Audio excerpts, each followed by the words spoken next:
एक छोटा बच्चा नवरात्र के मेले में अपने माता पिता से बिछड़कर रोने लगता है तो मेले में आए लोग उससे उसका गांव का नाम पूछते हैं। उसे कुछ याद नहीं आता, उसे तो बस याद आता है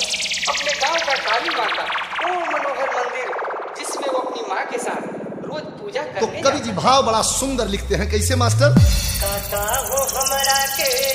रहिया बताई द बानी भुलाइल तनी घरे पहुँचाई द